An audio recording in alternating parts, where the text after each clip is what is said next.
WBRC and America's favorite holiday program, the Jingle Bell Radio Hour, brought to you by the Bloomfield Rotary and the J.D. Chapman Agency.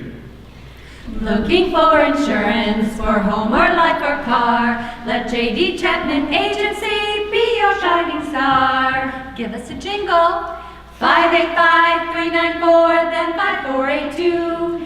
Cannon, one north part of town will be so good to you. We have a wonderful show for you this evening, simply wonderful. We present none other than Frank Capra's instantly immortal holiday classic, It's a Wonderful Life. Now before we begin, let me take a brief moment to introduce our fine players for this evening's performance. First of all, we have our veteran members, Travis Piper, Bruce Chapman, Elton Sale, Sam Alney, Eric Weinberger, Maureen McHugh, David Chandler, and three members of our chorus, Andrea Borelli, Barb Howard, Amy Faulkner, our Foley artist, Kathy Stauffer, and Christine Raddy, and I'm Dick Schoen. Now joining us this year we have Karen Hanley, now a retiree. Karen used her teacher's voice and plays, and tonight she starts at the top. Next is Jeff Cook. In a previous life, Jeff aspired to do cartoon voiceover work, but never made it to the front door of the audition. Next is Kelly Hobbs. Though she dreamed of being a rock star as a child, she cannot really sing, so she decided to act instead. Jim Watson began his illustrious stage career last season with the Schnackies. He portrayed the handsome yet dim-witted hero, a role he played perfectly. Maria Hatchett is a resident of Bloomfield and a member of the Monsignor Stacky Community Players. She will be playing Ruth Dakin Bailey and is delighted to sing for you as part of our Heavenly Choir. Lydia Archer. Is Lydia here? I certainly hope she made it. Here she comes. Yep, there she is. Better late than never, Lydia. Lydia Archer plays Mary's mother, Mrs. Hatch. Jean Nichols joined us this year. She was hoping to land the role of Leonard McCoy, but we never told her that we weren't presenting Star Trek this holiday. And now the junior members of our team. Gabby Sturman, Joy Borelli, Henry Wilson, and Lorelei Weingarten. Gabby is a second grader at Bloomfield Elementary School, and she is excited for her debut as Zuzu and Young Violet. Joey is very happy to be playing the young George Bailey. However, he's concerned about growing up to become his cousin Tom, who is playing the grown-up George Bailey. Henry is very excited to play young Harry Bailey, George's brother, and Peter, one of George's children. He hopes one day to make movies as interesting as Frank Capra's. Lorelei is delighted to be playing the younger Mary and Janie. She has a future dream of being in a piano, French horn, and ukulele trio with her sister and her mother. Next up is Gordon Pendleton as Henry F. Potter. Now that he's finally obtained world peace, Gordon is back on stage after 18 years, and he hopes to find his hair that has disappeared since then. He also enjoys writing introductions and bios. Neil Volks is Clarence. He's in this play because he didn't have to memorize the script, and he has been reading pretty well since he learned in his second year of the 8th grade. And he thanks Mrs. Wood. Last but not least is our star this evening. Tom Morrissey is George Bailey. And he is honored to help us in a story with a message he believes is just as important and relevant now as it was in 1946. And now, without further ado, the Bloomfield Rotary Club, and the J.D. Chapman Agency present It's a Wonderful Life.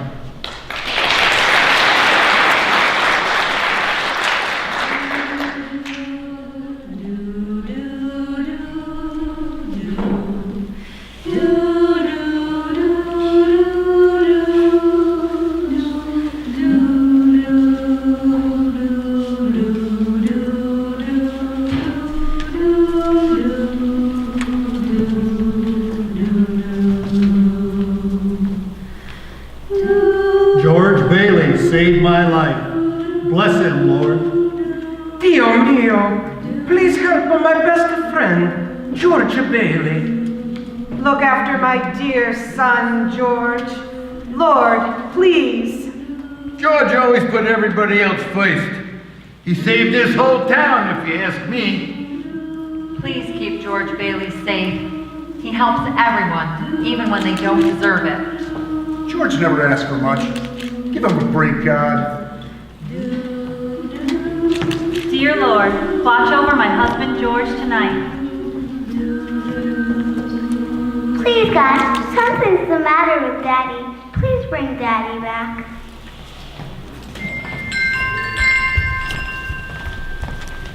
Poor George. Clarence? You sent for me, Josephine? Sorry, I'm so out of breath. I came as fast as I could. I ran all the way. Clarence, hello. I see you didn't even have time to put your book down. What is that you're reading? Oh, yes. The Adventures of Tom Sawyer. 70 years later, and it's still my favorite. I carry it with me everywhere in case I get a few spare moments. I see. Clarence, I've called you here because a man on earth needs our help. And I think you may finally be ready to help him. What's the matter? Is he sick? Worse, he's discouraged. At 9:13 this evening, Earth time, George Bailey will find himself on a snowy bridge over an icy canal, seriously thinking about throwing away God's greatest gift. Oh dear, dear, his life. And it's already evening. I've only an hour to dress. What are they wearing nowadays? You will spend that hour getting acquainted with George Bailey. Ma'am, if I should accomplish this mission, might I perhaps win my wings? It's been over 200 years now and people are beginning to talk. Clarence, if you save George Bailey, you will earn your wings. Oh, thank you, ma'am, thank you. Sit down, Clarence. Now, do you see the town? I don't see a thing. Oh, I forgot. When you have your wings, you'll see all by yourself. I'll help you out. Now concentrate. Are you seeing anything? A snowy hill and a frozen canal. But why are we... Yippee! Who's that? That's George Bailey. But he's a young boy, surely... That's him back when he was 11, back in 1917. Something important that changes his life forever happens right now. Next on the slide, here comes my kid brother, the scared baby Harry Bailey. I'm not scared. Here I go. Help me, George. I'm coming, Harry, I'm coming. Make a chain, fellas, hurry. George saved his brother's life that day, but he got a bad cold in his left ear, cost him his hearing in that ear. It was weeks before he could return to his after-school job at Mr. Gower's drugstore. Hi, Mr. Gower. First day back and you're late. Sorry, sir. Get to work. Yes, sir. Hi there, Violet. Hello, Mary. Hi, Georgie. Hello, George. Your usual violet shoelaces? Yes, please. I like him. You like every boy. What's wrong with that? Here you go. Thanks, Georgie. See you, Mary. How about you, Mary? Made up your mind yet? I'll have a chocolate ice cream. With coconuts? I don't like coconuts. You don't like coconuts? Say, Brainless, don't you know where coconuts come from? Looky here.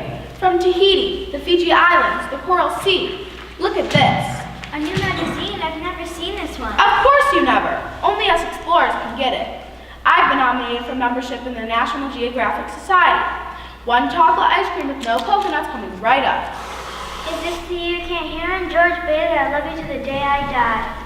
I'm going out exploring someday. You watch, and I'm going to have a couple of harems, and maybe 3 or 4 wives. Wait and see. George? Yes, sir. I don't pay you to be a canary. No, sir. Goodbye, George.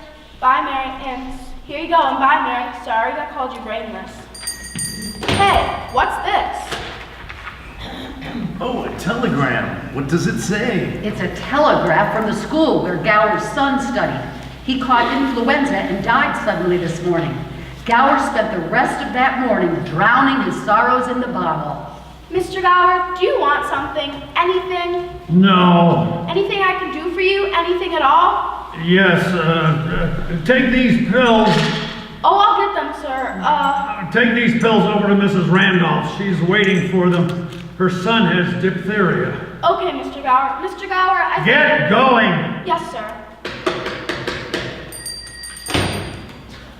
Did you notice anything about those pills? Why, no. But I do hope they made the poor boy better. Mr. Gower, in his stupor, had put a poison from the wrong bottle in those pills. George saw this as he was picking them up. He didn't want to embarrass Mr. Gower, but that boy was in danger. He needed advice. He decided to speak with the smartest man he knew, his father, Peter Bailey, who, with his brother Billy, had started the Bloomfield Falls Building and Loan. Ahoy, Captain, not so fast. Where are you sailing off to? I gotta go see Pop. Hello? Not right now, George. There's a storm brewing. It's shaping up to be a squall. One moment, please. But it's really important. Billy, telephone. Who is it? Bank examiner. Oh, no, I should have called him yesterday. Give me the phone. Why, hello! Now, I'm not crying, Mr. Potter. Well, you're begging, and that's a whole lot worse. Who's that? That's Henry F. Potter, the meanest, richest man in the county. All I'm asking is 30 days more. Just 30 days. Pop? Times are hard, Mr. Potter. A lot of these people can't find work. Then foreclose. I can't foreclose on them. These families have children. They're not my children. But Pop? Are you running a business or a charity ward? Mr. Potter. Not with my money. Mr. Potter, what makes you such a hard-skulled character? You have no family, no children. You can't even begin to spend all the money you have. So I suppose I should give it all to miserable failures like you and that idiot brother of yours to spend for me. My father's not a failure. You can't say that about... George? You're not. You're the biggest man in town. Bigger than him. Bigger than anybody. George, enough. Another Bailey. Don't let him say that about you, Pop. All right, son, thanks. I'll talk to you tonight. But Pop... Later, son. So George left with no new idea what to do. He knew he couldn't bring those pills to that sick boy. He returned to the drugstore. I'm sorry, Mrs. Randolph. I sent George over an hour ago. They'll be there right away. Mr. Gower? What's the matter with you? Didn't you deliver those pills? Don't you know that boy's really sick? Yes, sir, You're hurting my sore ear. Get out of here! Mr. Gower, you don't know what you're doing. You put something bad in those capsules. You got that telegram and you're upset. Look at the bottle you took the powder from. It's poison, I tell you. It's poison. I know you feel bad. George! Don't hurt my sore ear again. Oh, George! George! Mr. Gower, I won't ever tell a soul. Hope to die, I won't. Oh, George! Thank you.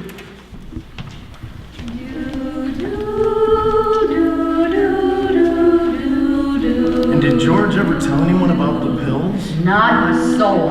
And he helped Mr. Gower through that difficult time and for several more years. Times were hard for the Baileys, so George couldn't afford to go to college right away. When he graduated high school, he went to work for his father at the Building and Loan, saving every penny so he could finally do what he'd always dreamt of, traveling the world and going to college. The day arrived at last. George finished his last day of work and was ready to get out of Bloomfield Falls. Hi, fellas. Hey, George. Glad we ran into you before you left. The guys down at the station got you a little something. Oh, a compass. So you'll always know where you're going. Thanks, Bert. That's really something. Oh, and you put my name on it. Hey, Ernie, how about giving me a ride home in style? Last day in town. Oui, oui, monsieur. Ernie's Taxi Cab is at your service.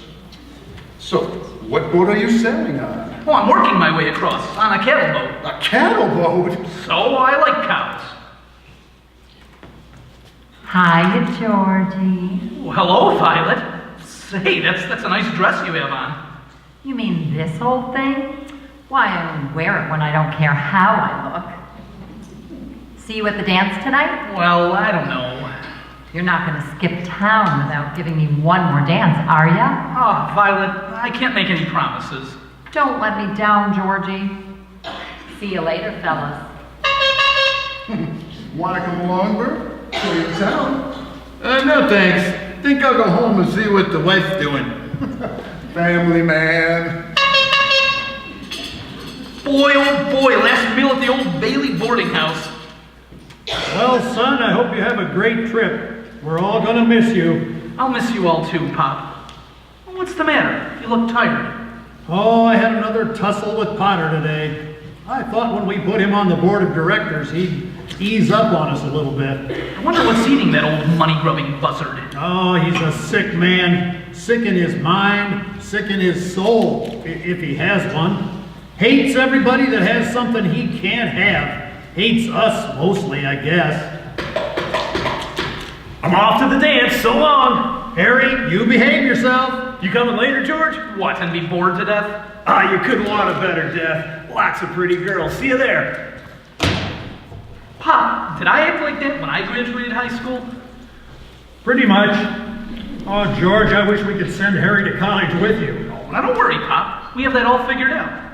Harry's already started working at the building and loan. He'll save for 4 years and then he'll get to go. He's pretty young for that job. No younger than I was. You were born older, George. I suppose you have the whole rest of your life planned. Well, you know what I've always said. Designing modern buildings, big cities, see the world. First million by the time you're 30? I'll settle for half of that in cash. Of course, it's just a hope, but you wouldn't consider coming back to the building and loan. Pa, I just couldn't. I couldn't face being cooped up day after day in a shabby little office. I'm sorry, Pop. I didn't mean that. But it's this business of nickels and dimes. I'd go crazy. I want to do something big and important. You know, George, I feel that in some small way we are doing something important.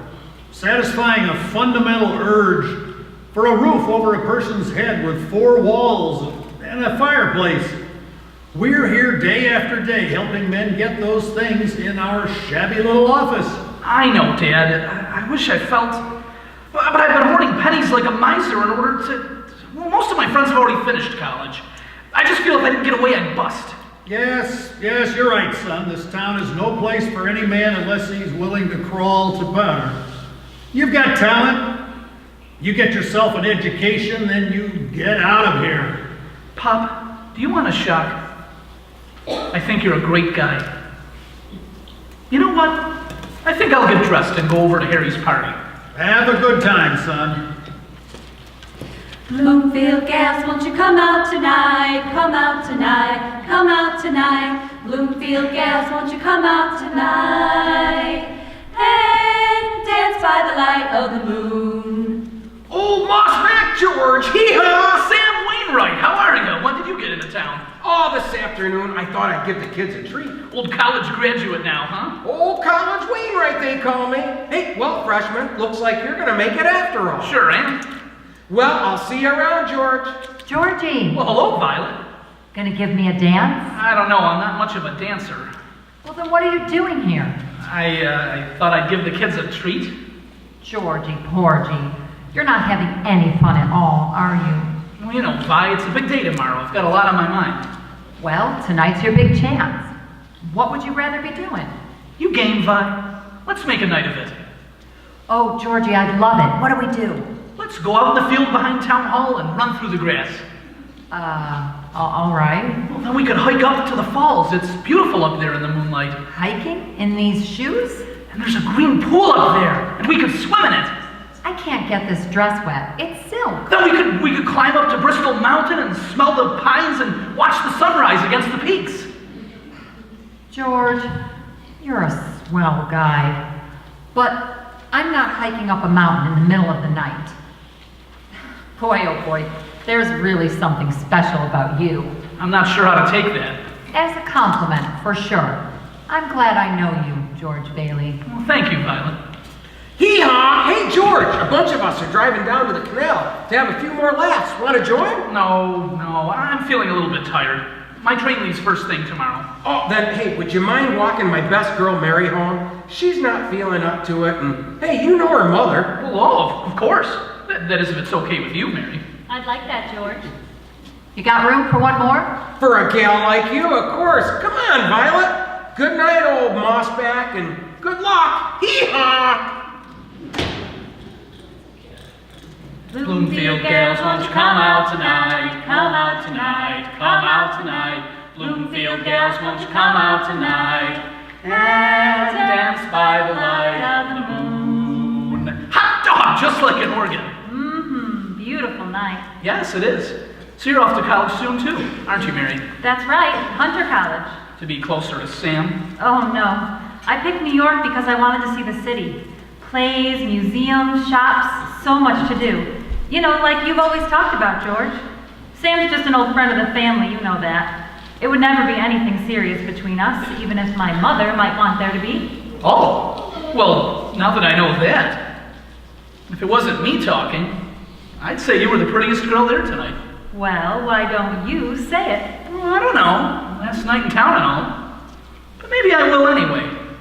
How old are you now? 18. 18? Well, it was only last year you were 17. Too young or too old? Oh no, just right. Your age fits you. Hey, look where we are. It's the old Granville house. I'm gonna throw a rock and try to break one of the windows. Oh no, don't. I love that old house. Oh, you'll see, it's good luck. You make a wish, then you try to break a window. You have to be a pretty good shot nowadays, too. Not many windows left. Oh, George, it's full of romance, that old place. I'd like to live in it. In that place? Sure. I wouldn't live in it if I were a ghost. Now watch this. What'd you wish, George? Oh, I didn't make just one wish. A whole hatful, Mary. I know what I'm going to do tomorrow, and the next day, and next year, and the year after that. I'm shaking the dust of this crummy little town right off my feet. I'm going to see the world. Italy, Greece, the Parthenon, the Colosseum. Then I'll come back. I'll go to college. See what they know there. And then I'm going to build things. I'm going to build a skyscraper 100 stories high, bridges 100 miles long. Mary, what are you doing? Hey, that was a great shot. What'd you wish for, Mary? Bloomfield gals, won't you come out tonight? Come out tonight, come out tonight. Bloomfield gals, won't you come out tonight? And dance by the light of the moon. What did you wish for when you threw that rock? Oh, no. Well, come on, why not? If I tell you, it won't come true. Well, what is it you want, Mary? You want the moon? Just say the word. I'll throw a lasso around it. I'll pull it down for you. I'll take it. And then what? Then you could swallow it, and it would all dissolve. And moonbeams would shoot out of your fingers and toes and the ends of your hair. Am I talking too much? Yes! Who is that? Old Man Christie. Why don't you kiss her instead of talking her to death? Oh, what's that? I said, why don't you kiss her instead of talking her to death? You want me to kiss her, huh? Oh, youth, it's wasted on the wrong people. Hey, now hold on there, mister. Why don't you come back out here? I'll show you some kissing and put a hair back on your head. George, you gotta come home, quick. Your father's had a stroke. I'm sorry, I've got to go, Mary.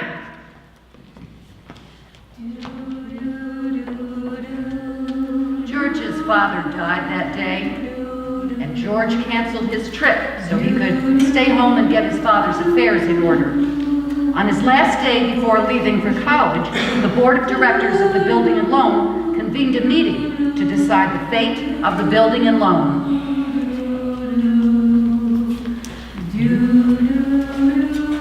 Okay, George, I think that's the last signature we need. On behalf of the entire board of directors, we want to thank you for giving up your trip. We all know how dedicated you have been these past few months. Thank you, everyone. And we wish you the best of luck at school, too. And our deepest sorrows on the passing of your father. Now, gentlemen, to the main purpose of this meeting, to appoint a successor for Peter Bailey. I'd like to get to my real purpose.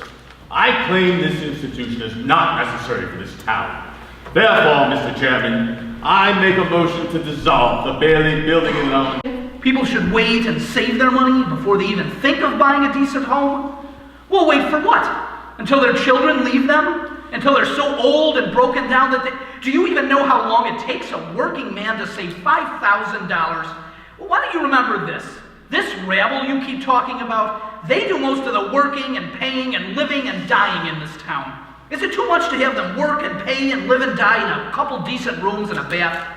Anyway, my father didn't think so. People were human beings to him, but to you, a warped, frustrated, miserable old man, they're cattle.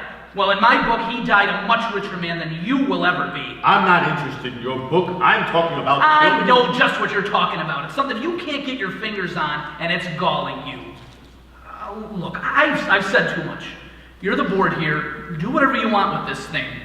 But there's just one thing more. This town needs this one-horse institution, if only to have someplace people can go without crawling to Potter. Sentimental hogwash. I want my motion... Boy, oh boy, you sure told him, George. What happened? We heard George yelling. Well, we're being put out of business. Easy come, easy go. George, you better head out. You're gonna miss your train. What do you think they're saying in there? Oh, don't worry about it. They're closing us down, so what? I can get another job. I'm only 55. 56. George, they voted Potter down. They want you to keep going. Woo! We're still in business. Yeah, but they only have one condition. Well, what's that? They've appointed you as the executive secretary to take your father's place. Now wait, Uncle Billy. Oh, that's all right. Of course, he can stay too. Now let's get one thing straight. Uncle Billy, he's your man. I'm leaving right now. I have to. I'm going to school. This is my last chance. But George, they'll vote with Potter otherwise.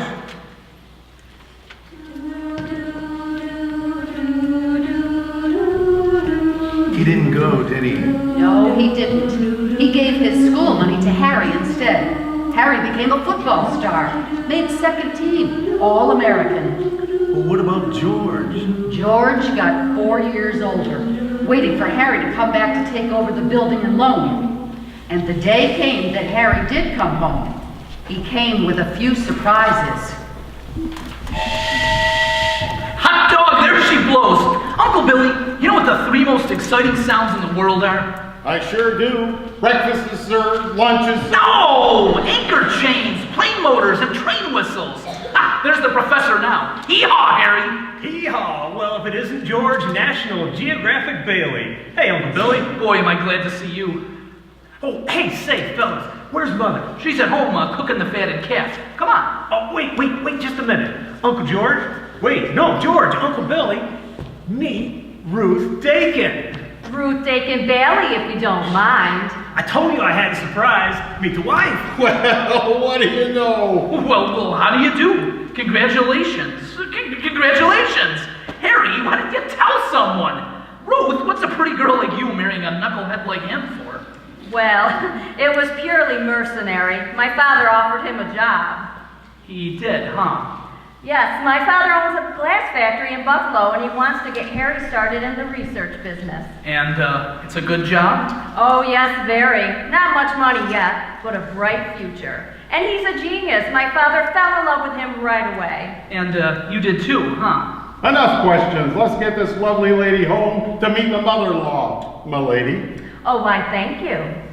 George, about that job. Ruth spoke out of turn. I never said I'd take it. You've been taking care of things for 4 years here now, and I won't let you down. Well, let's get you home. You're gonna have to deal with Mother first. So Harry's coming home party became a wedding party. Oh, I love parties. Harry brought home with him some spirits to celebrate, and dear Uncle Billy, well, he felt he had the most to celebrate. Boy, oh boy, I feel so good I can spit in Potter's eye. I think I will. Wait, what do you say, home buildings and long buddy? Let's do it tonight. I better be getting home first. If you could just point me in the right direction. It's just down that way. That way, huh? Yes, sir. Oh, okay then. I'm all right. Oh, hello, Mother. So, how do you like her? Who, Ruth? She's swell. Looks like she can keep Harry on his toes. Keep him out of Bloomfield Falls, anyway. Did you know that Mary Hatch is back from school? Came back 3 days ago. Oh. Nice girl, Mary. Huh? The kind that will help you find the answers. Huh? Oh, stop that grunting. You give me one good reason why you shouldn't call on her. Sure, Sam Wainwright. He's crazy about her. We both know that she's not crazy about him. But her mother is. How do you know, anyway? Well, I've got eyes, haven't I? She lights up like a firefly whenever you're around, and besides, Sam Wainwright's away in New York, and now you're both in Bloomfield Falls. And all's fair in love and war? Well, I don't know about war. Oh, well then. Ma Bailey, if you'll just point me in the right direction. She lives that way.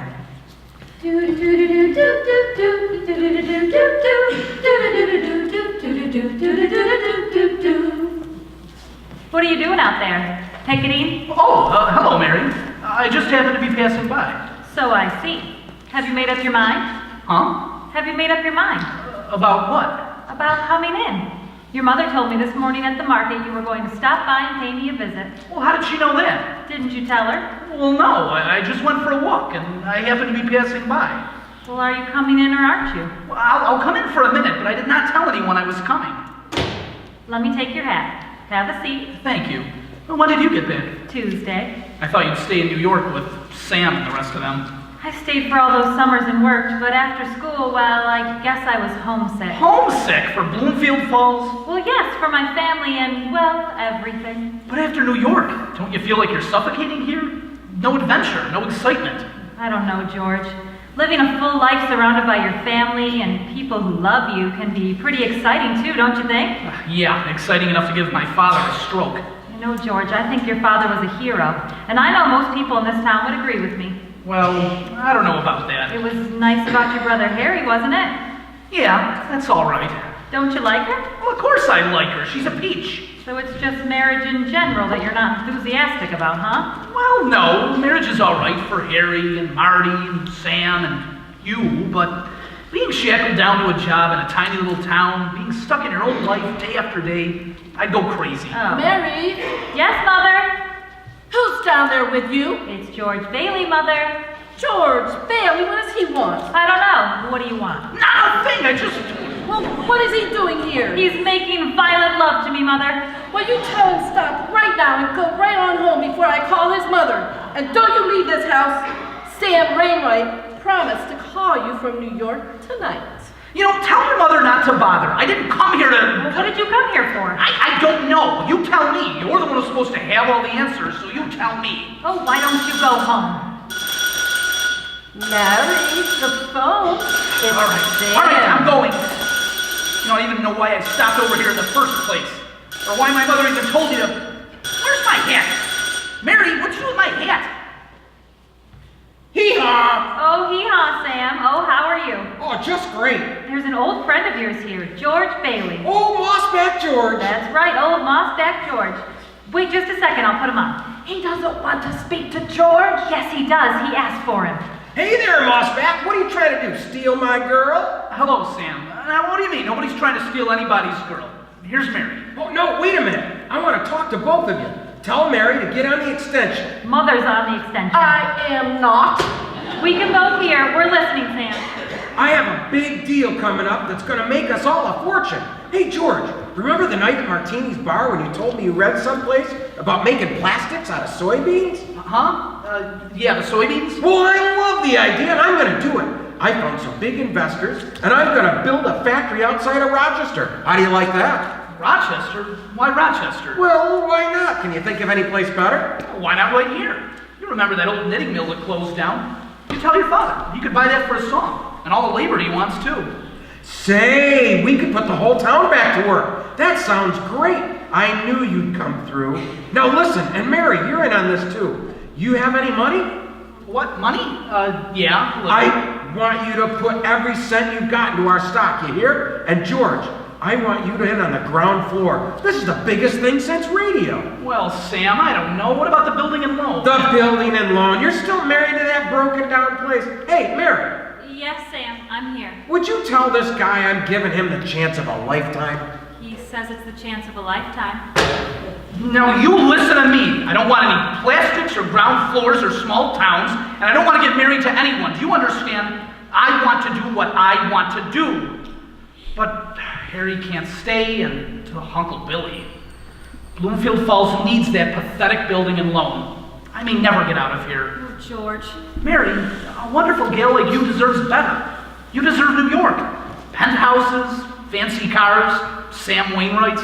I spent 4 years in New York trying to figure out exactly what it is I wanted. And I know for certain that what I want is to be right here, right now. Oh, Mary. George Bailey, I'll love you to the day I die. So George and Mary were soon married. The whole town celebrated. And as before, after one last night in the town, the newlyweds were picked up in Ernie's cab to leave for their honeymoon. George had saved every penny for months.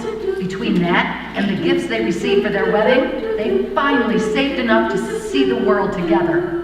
But as before, Bloomfield Falls needed him again. To the train station! We're world explorers at last.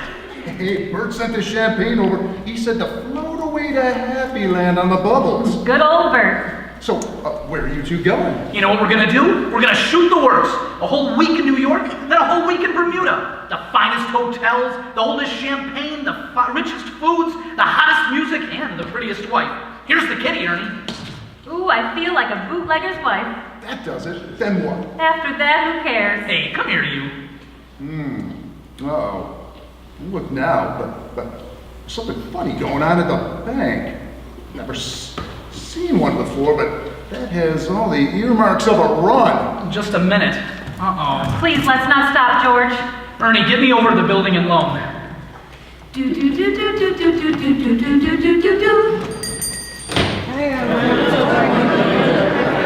Hello, everybody.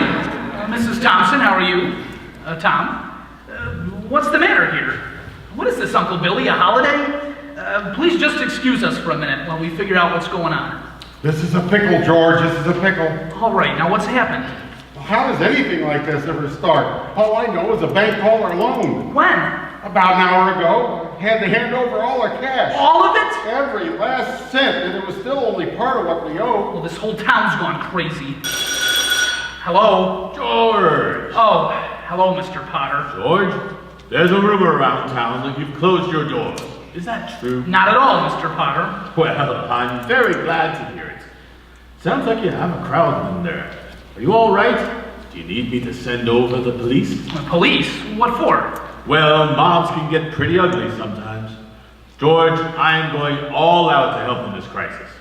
I've just guaranteed the bank sufficient funds to meet their needs. They'll close up for a week, then reopen. I may lose a fortune, but I'm willing to guarantee your people too. Just tell them to bring over their shares and I'll pay them 50 cents on the dollar. Ah, you never miss a trick, do you, Potter? Well, you're gonna miss this one. If you close your doors before 6 p.m., you will never reopen. He just took over the bank. I have some news for you folks. I just talked to Mr. Potter. He's guaranteed cash payments at the bank. They're gonna reopen next week. But George, I got my money here. I'll take mine now. Oh, Ed, no, you're thinking of this place all wrong. The money isn't here. Your money's in Joe's house, right next to yours. And the Randolph's house, and the Christie's, the Perry's, 100 others. You're lending them the money to build, then they'll pay you back as best as they can. Now what do you want me to do, foreclose on them? I've got $242 in here. $242 isn't gonna break anybody. All right, Tom. Well, here you are. Just sign here and you'll get your money in 60 days. 60 days? That's what you agreed to when you bought your shares. Hey everyone. Hey, did you hear? Did you get your money? Henry Potter wanted you to know. Be sure that anyone who wants to sell him his shares, he'll get 50 cents on the dollar. Cash! Yeah, he said if you turn them into the office before 6 p.m., he'll give you 55. Now wait a second, everyone listen. I beg you all not to do this. If Potter gets control of the building and loan, there'll never be another decent house built in this town. He's got the bank, the bus line, the department stores. Now he's going after us. Why? Well, it's very simple. Because we're cutting into his business, that's why. And because he wants to keep you in his slums, paying the kind of rent he decides. Tom, you lived in one of his houses. Have you forgotten what he charged you for a broken down shack? And Randall, how much extra did he give you to be his little carrier pigeon? Well, do you remember last year when things weren't going so well? You couldn't make your payments? Well, you didn't lose your house, did you? Do you think Potter would have let you keep it? Can't you all understand what's happening here? Potter isn't lending, Potter's buying. That's because we're panicking and he's not. We've got to stick together. We have to have faith in each other. But my husband hasn't worked in over a year and I need the money. How will we live until the bank reopens? I have bills to pay. I need the cash. We can't feed our kids on faith. We've got $2,000 to lend you right now. How much do you need? Mary. Oh, Mary, that's right. I've got $2,000. This can last us until the bank reopens. Okay, Tom, how much do you need? I'll take $242. Tom, just enough to tide you over until the bank reopens. I'll take $242. Okay then, here you are. And that'll close my account. Your account is still here, that's a loan. All right, Ed? Well, I got $300 here, George.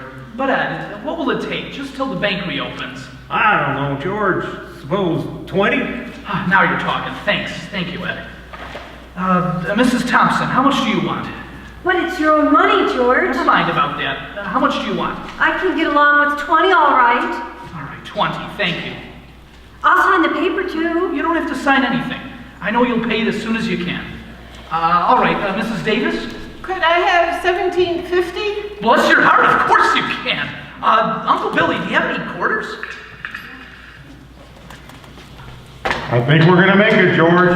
They won't close us down today. 5, 4, 3, 2, 1. Bingo! Lock the doors! Lock the doors! We made it. Oh, can't believe it. We're still in business. We still have $2 left.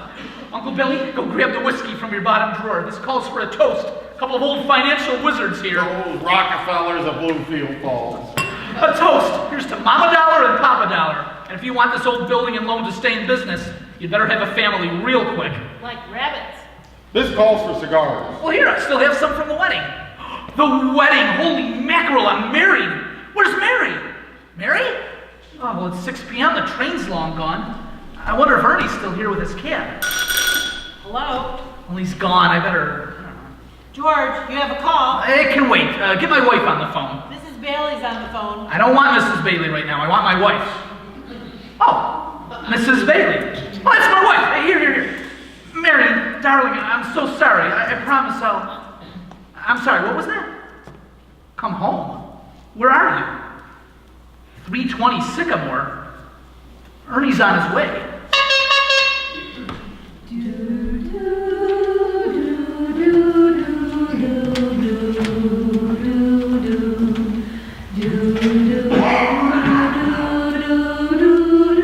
Well, here we are, 320 Sycamore. The old Granville house.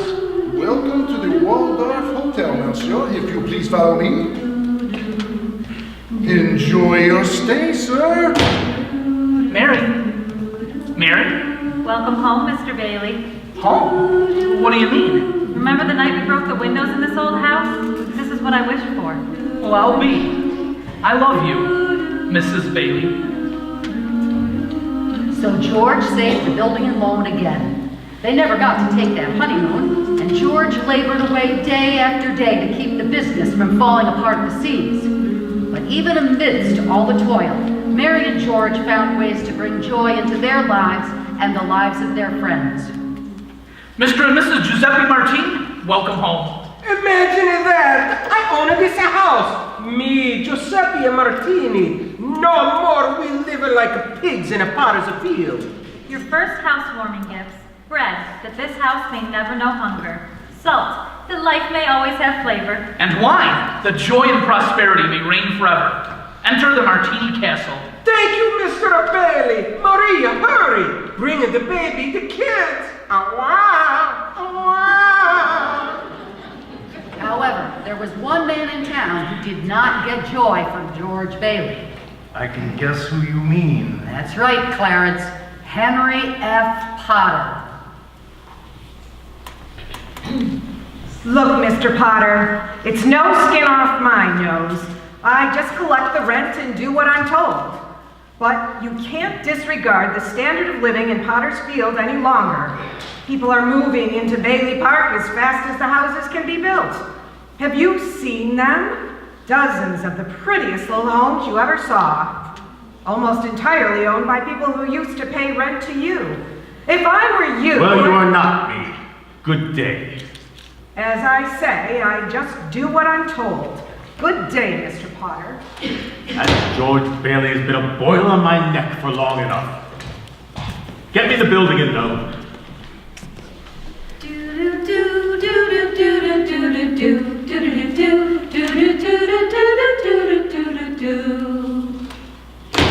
Hello, Mr. Potter. Hello, George.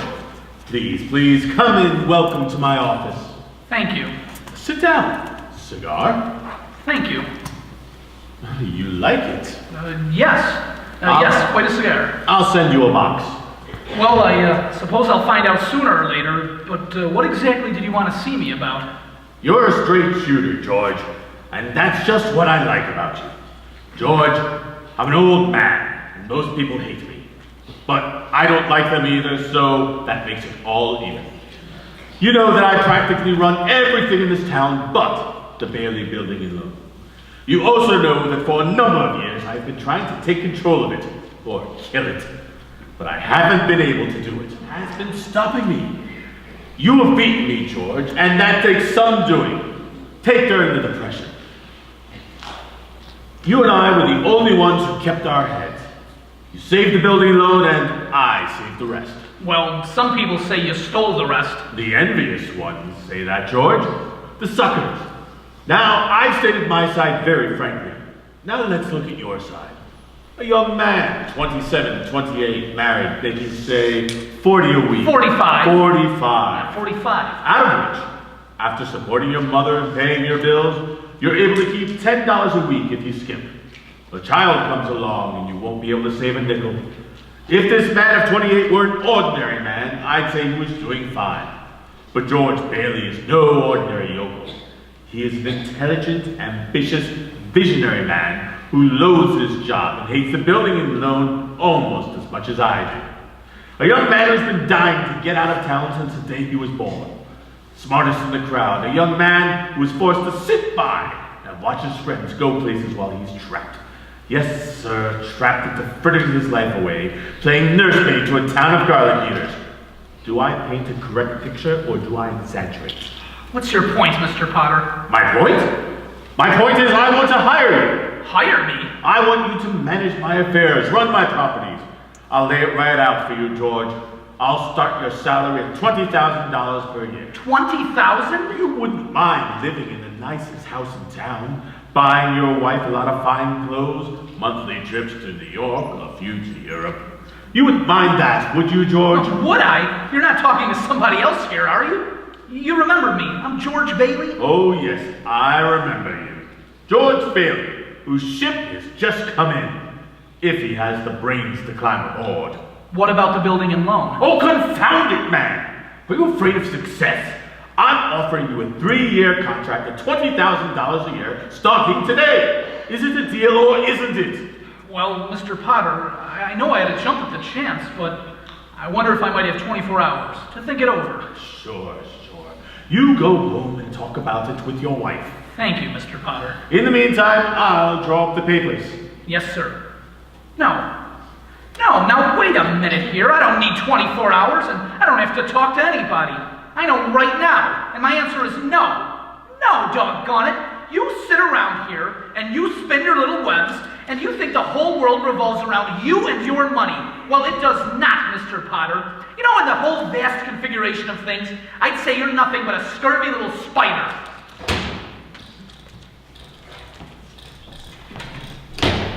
Welcome home, Mr. Bailey. Hi. Sorry I'm so late. Mary Hatch, why in the world did you ever marry a guy like me? To keep from being an old maid. You could have married Sam Wainwright or married anyone else in town you wanted, for that matter. I didn't want to marry anybody else in town. I want my baby to look like you. I promised you I'd... Wait, you're what? Mary! You mean you're on the nest? George Bailey Lasso Stork.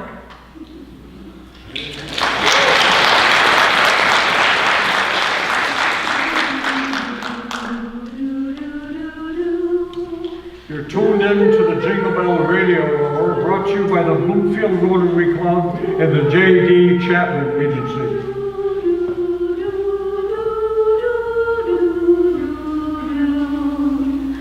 Looking for insurance for home or life or car? Let J.D. Chapman Agency be your guiding star. Give us a jingle. 585-394, then 5482. Cannon, 1 North part of town will be so good to you. Now there will be a brief pause in our story, so please take a moment and visit our concession stand and take a stretch. We'll be back in 20 minutes with the conclusion of It's a Wonderful Life.